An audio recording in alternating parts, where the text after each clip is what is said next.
കോഴിക്കോട് പെരുവണ്ണാമുഴിയിൽ കാട്ടാന ആക്രമണത്തിൽ നിന്ന് ബൈക്ക് യാത്രികൻ അത്ഭുതകരമായി രക്ഷപ്പെട്ടു. ഇന്നലെ രാത്രിയാണ് സംഭവം. ഓടി രക്ഷപ്പെടാൻ ശ്രമിക്കുന്നതിനിടെ ബൈക്ക് യാത്രികൻ പന്നിക്കോട്ടൂർ സ്വദേശി രാജന് പരിക്കേറ്റു. ആദ്യം ദൃശ്യങ്ങൾ കാണാം.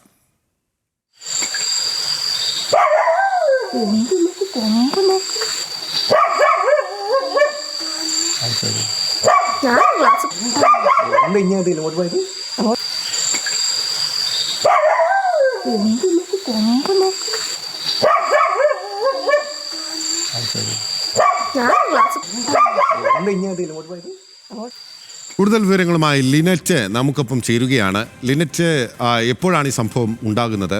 ഇയാളുടെ ആരോഗ്യനില എങ്ങനെയാണ്? ബിനിൽ, ഇന്നലെ 7 മണിയോടെയാണ് ഇത്തരത്തിലുള്ളൊരു സംഭവം പെരുവണ്ണാമുഴിയിൽ ഉണ്ടാകുന്നത്. കഴിഞ്ഞ ഒരാഴ്ച ഈ ഭാഗത്ത് കാട്ടാന ഇറങ്ങുന്നതൊക്കെയായി തന്നെ നമ്മൾ റിപ്പോർട്ട് ചെയ്തിരുന്നു. ഇന്നലെ 7 മണിയോടുകൂടിയാണ് ജോലി കഴിഞ്ഞ് വീട്ടിലോട്ട് വരികയായിരുന്ന പുത്തേരിയിൽ രാജനെ ഇത്തരത്തിൽ കാട്ടാന ആക്രമിക്കുന്നത്.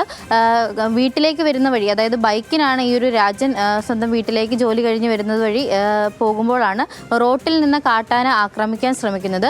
വണ്ടിയെടുത്ത് പുറകോട്ട് മാറുന്നതിനിടെ ആന പുറകെ ഓടി വരികയായിരുന്നു. ഇതേ തുടർന്ന് ബൈക്ക് ഉപേക്ഷിച്ച് പോകുന്ന രാജൻ വീഴുകയും പരിക്കേൽക്കുകയും ചെയ്തു. അവിടെ അടുത്തുള്ള ഫോറസ്റ്റ് ഓഫീസർമാർ വന്നതിന് ശേഷമാണ് രാജനെ ആശുപത്രിയിലേക്കൊക്കെ തന്നെ മാറ്റിയിരിക്കുന്നത്. എന്നിരുന്നാലും ഈ പെരുവണ്ണാമുഴി ഭാഗത്ത് കഴിഞ്ഞ ഒരാഴ്ചയോളമായി കാട്ടാനക്കൂട്ടം ഇറങ്ങുന്നതായി നമ്മൾ റിപ്പോർട്ട് ചെയ്തിരുന്നു.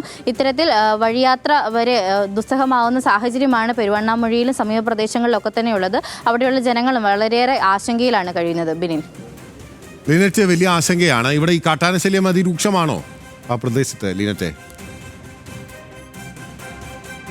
തീർച്ചയായും കഴിഞ്ഞ ഒരാഴ്ചയായി കാട്ടാന കൂട്ടം തന്നെ ഈ ഒരു പെരുവണ്ണാമുഴി ഭാഗത്തൊക്കെ തന്നെ ഇറങ്ങുന്നതായിട്ട് അവിടെയുള്ള നാട്ടുകാർ പറഞ്ഞിരുന്നു. പ്രത്യേകിച്ച് നമ്മൾ ദൃശ്യങ്ങളിൽ കണ്ടതുപോലെ വീടിന് സമീപത്തൂടെയൊക്കെ തന്നെയാണ് ഇത്തരത്തിൽ രാത്രി കാലങ്ങളിൽ കാട്ടാന കൂട്ടങ്ങൾ യാത്ര ചെയ്യുന്നത്. അതുകൊണ്ട് തന്നെ രാത്രിയിൽ പുറത്തിറങ്ങുന്നതിനും യാത്ര ചെയ്യുന്നതിനും വളരെയേറെ പേടിച്ചുകൊണ്ടാണ് നമുക്കൊപ്പം ചേർന്നത്. കോഴിക്കോട് പെരുവണ്ണാമുഴിയിൽ കാട്ടാന ആക്രമണത്തിൽ നിന്ന് ബൈക്ക് യാത്രികൻ അത്ഭുതകരമായി രക്ഷപ്പെട്ടു.